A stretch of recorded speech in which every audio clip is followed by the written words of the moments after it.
Hey, what's up? This is Udolena from Udolena Digital. Welcome to my channel. Every Sunday I post a new video about my favorite books, as well as courses, as well as advertising. I work for Google, but everything that I share here is my own personal opinion. So today I'm talking about a book which I read recently called Siddhartha by German writer Hermann Hesse.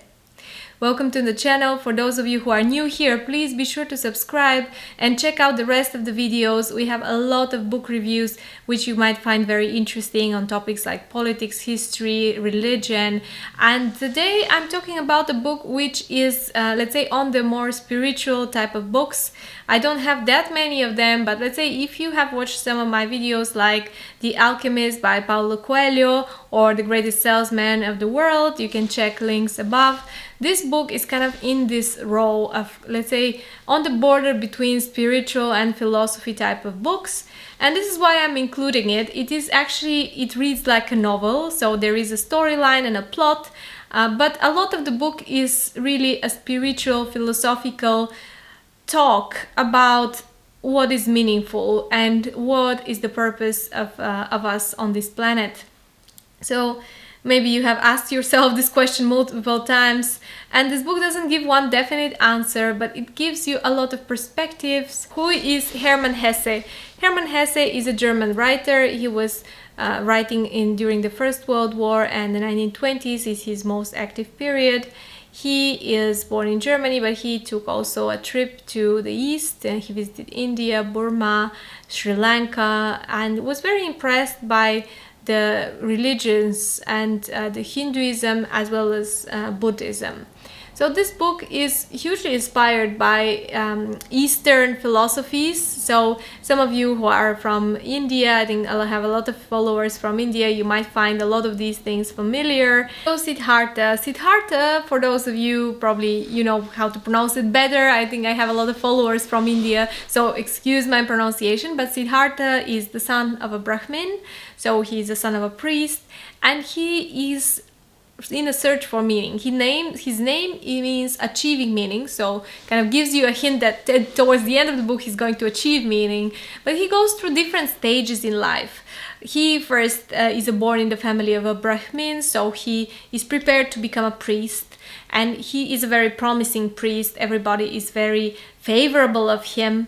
However, over time he realizes that only through practicing rituals and prayers he is not able to achieve any meaning. He feels that this is kind of out of meaning, and he must have a better and a stronger purpose in this world. So he leaves the home of his father, as a lot of stories, good stories throughout time start. He leaves his father's home and goes together with his best friend Govinda to meet the Samanas. So the Samanas are ascets or hermits. They live in the forests. They despise and reject the world of the people. They think that it's all deception and vanity. So they just live and deny themselves even the simplest comforts like shelter and food. They just go around begging for food. They are cold. They have no clothes. They expose themselves to pain, and through this suffering they are achieving their goals. Let's say they focus on meditation, on spiritual development, on observing and kind of becoming one with animals, with objects. So he lives with them for a while, and then he realizes that it is also not enough for him. So together with his friend, they hear that there is someone called Gautama, or who is supposed to be the new Buddha, the last Buddha, and he's teaching nearby. So he has gathered a lot of followers, and both of them decide to go and visit him. So they leave the Samanas and meet the Buddha. So there it's an interesting moment, because Siddhartha has a discussion with the actual Buddha. He meets Buddha, he's really impressed with him, but he decides that he has a small discussion with him. And what he says is very interesting, is that even though the Buddha is very, very enlightened, he's truly reached enlightenment, Siddhartha says, yes, but you're turning yourself into another teacher. And which means that you are trying to teach people things that they don't understand, because they have not had your experience. They have not been enlightened themselves. So everything that you teach them, they're going to kind of listen to you as observers, but they are never going to experience themselves. And this is kind of his argument, that he wants to experience everything from himself and he must have his own journey. So he continues on. He leaves his friend Govinda with Buddha, and he goes to the closest town.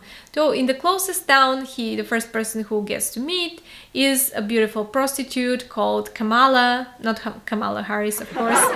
And they immediately kind of have some kind of connection. She invites him to talk.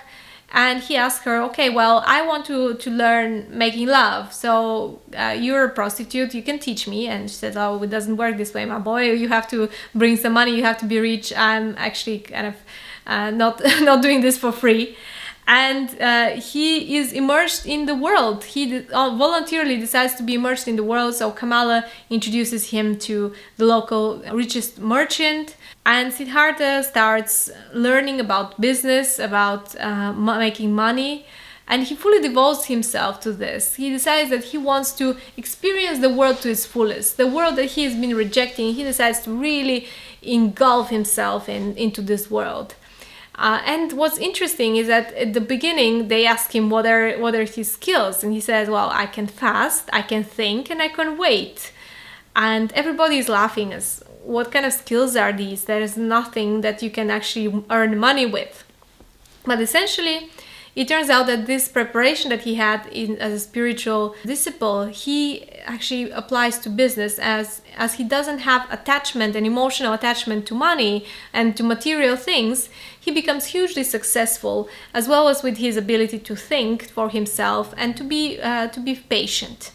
And essentially, over the years, he's spending his time with gamblers, with drinking, with making money, with making love. His lover is Kamala.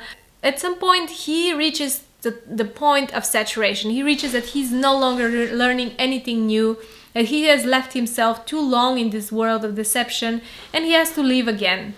He leaves again and he's devastated. He feels that he has abandoned all his spirituality, that he has lost everything that he's been working for, and this experiment has been too long.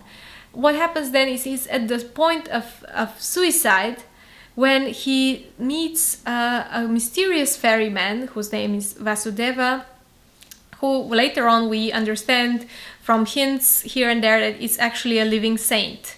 And he starts living with him. He's this very, very quiet person who is exceptionally good listener. Herman Hesse describes him that he's just, when you start talking to him, you just feel that he absorbs every single word that you say. Like a very, very rare quality of listening deeply into what people say without saying much, without trying to say. And this is something that you keep seeing in today's world. People are just waiting for you to shut up so they can start talking. They start living together, working with the ferry, transporting people from one side of the river to the other, and spending their time observing the river. And through observation of the river, Siddhartha starts to understand the world. He kind of, at some point, he reaches a very, very deep understanding that the world is everything. It is neither being an ascet nor being a gambler or adulterer. The world is everything at the same time, and even the saint has the devil inside him, and the devil has a saint inside him, and we are connected to the animals, the plants, the objects, and all of us are interconnected into one big thing, which he calls Om, kind of like a word that combines everything, the completion. And without experiencing this completion, you can never actually find meaning. And he describes actually this feeling of completion is the river that contains the voices and the sounds of every single human experience or animal or unliving object even experience into one big thing, which is neither now, it's at different places at different times. There is no time, like time is an illusion that we have, that it is simultaneously at the source, in the middle, and in the estuary of the river, that it is everywhere and nowhere, trying to divide the world constantly, whereas in itself everything is interconnected and everything is together. There's no heavens and hells. It's both of them combined into one thing. So this is kind of the end of the story. It's a very interesting and difficult work.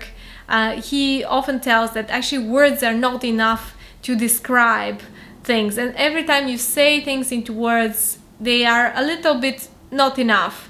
You feel that you haven't said enough, you haven't been able to conduct the meaning. But the book is very interesting. It's a very short read and I really recommend it. This is all from me for today. Thank you for watching, and I'll see you next week with another video.